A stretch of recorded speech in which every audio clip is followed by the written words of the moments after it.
Hey, Kevin Noe here again from FightDesigner LLC. Slightly different look today because my kit lens died. I've been filming these for those who don't know or who care about camera stuff on a Sony A6300 Alpha Series mirrorless and my, 16 to 55, 15 to 50, something like that. My kit lens died. It will no longer be recognized by the camera, which is apparently not that uncommon a problem. Although usually it happens when you drop it or get it wet, and none of that happened for mine, so... Oh well, you know, so I'm shooting this right now on my nifty 50. A couple of things. I just wanted to kind of check in on some new props that I've got that, as I got them in, brought up some questions for me. So I wanted to first talk about some compatibility stuff. We'll talk about the new, and we'll talk about the new old.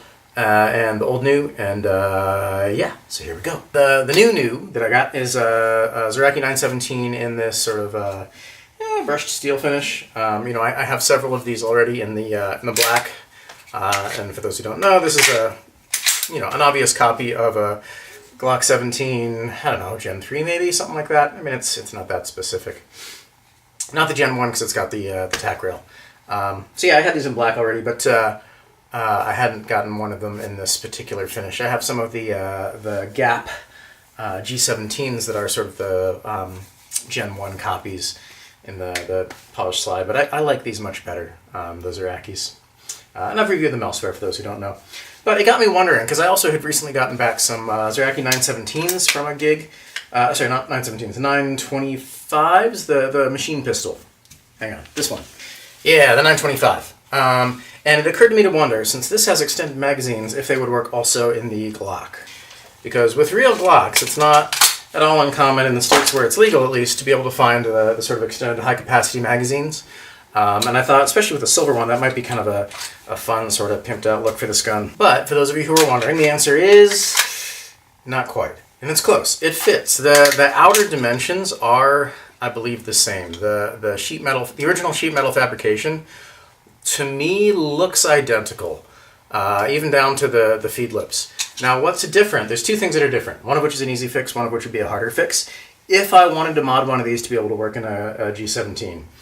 One of the issues is the little notch here, the magazine catch, is higher for the G17 than it is for the 925, so the magazine won't stay. Now, like I said, that's a fairly easy fix because all you really got to do is carve out another little notch in the side of the magazine. So it would just be a secondary notch right about there. You know, it might weaken it a little bit, but probably not to be any real issue.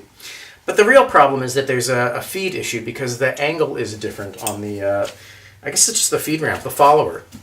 So chances are good if I took this apart. And these mags come apart not too difficultly. I could probably swap out the followers, and if I swapped out the follower, it would work correctly. But the angle is different. The G17 holds around at this angle, and the 925 holds around at this angle.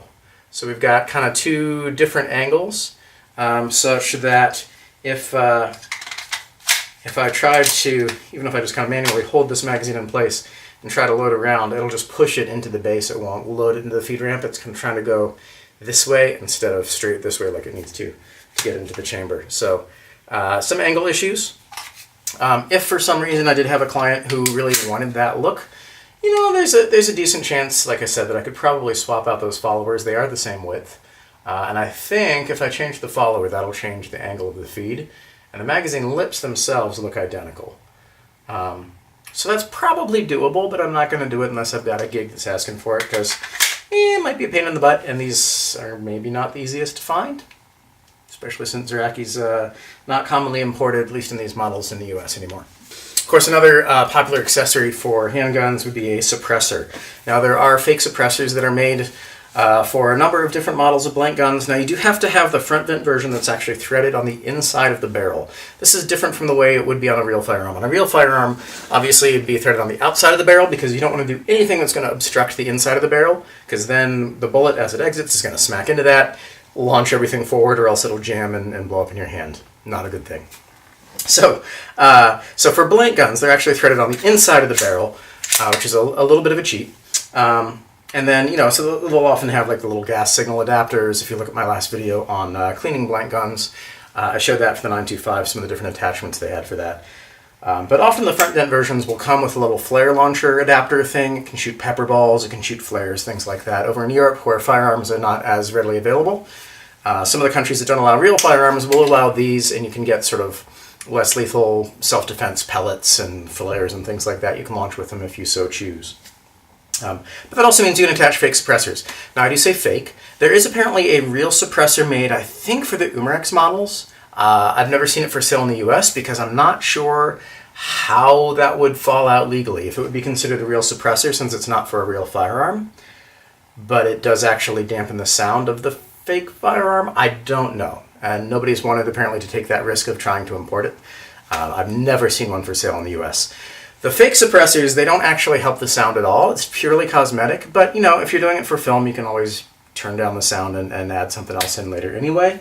But it doesn't help with the fact that these are too loud for most small stages. I had high hopes that I could find a real suppressor that would be legal, that would work with a 9mm semi-auto blank gun, that would let us actually dampen the sound. That would be freaking awesome if somebody actually would find a way to navigate those loopholes and make that happen.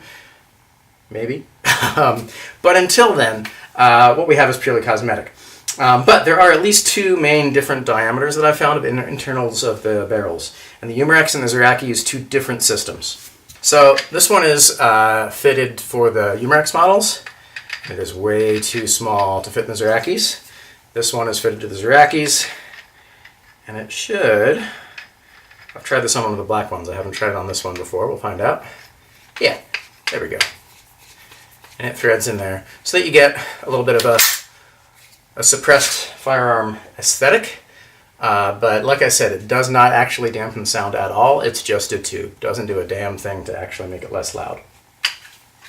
The Umarex ones, by the way, only work on the front vent versions. Those of you who have some of the front vent P99s, that'll work on that. This particular one is a PPQ, which is also super hard to find in this country because not commonly imported, but it's just sort of the newer version of the P99, an updated version. Being a Umarex, it's got full trademarks and stuff too, which is nice. Yeah, that'll work on there. Any of the front vent Umarexes, I believe this should work on. I've got some 1911s that it'll probably work on. I don't know about revolvers. You don't tend to silence revolvers anyway because it doesn't work the same because there's gas escaping throughout the sides and stuff anyway. But there's that. So those are the accessories for the new. And now the new old. So in some of the previous videos I talked about getting back the Nye Anderson blank firing musket broken from a previous gig. And this was the very first YouTube video I did was a review of some of these, I think. Where it's a blank firing revolver inside a housing, which he originally carved the model out of wood, and then these were done in a resin.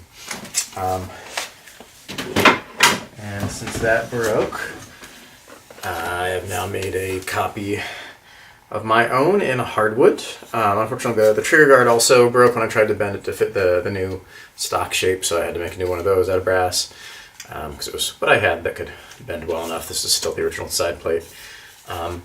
And actually still the original end here as well. But it was an interesting project. I hadn't tried anything like this before. I now feel pretty confident that I could basically make one of these myself if I wanted to. The only part where I run into problems is welding the nut onto the end of the barrel because I can't weld. So I'd have to get someone to do something like that for me.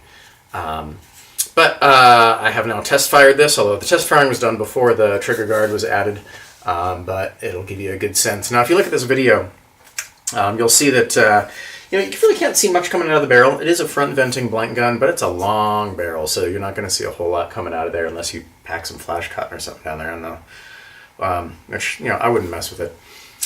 You do see some smoke coming out of there. You also see some smoke coming out from around here, but I check it afterwards, and it seems to be fine. There's no damage. So let me cut to that footage and see how that went.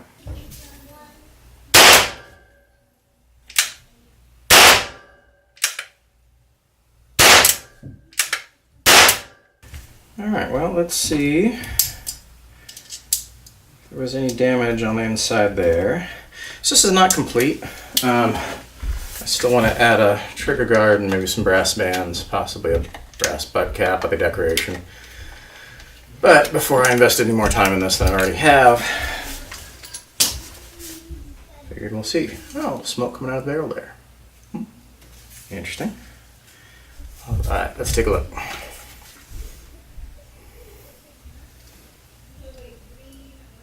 So I see a little bit of powder inside there, but no visible damage at all. Just a little residue. Yep, a little powder residue.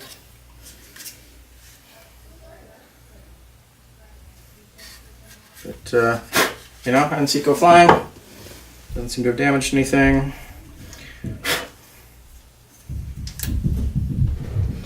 All 4 rounds went off just fine.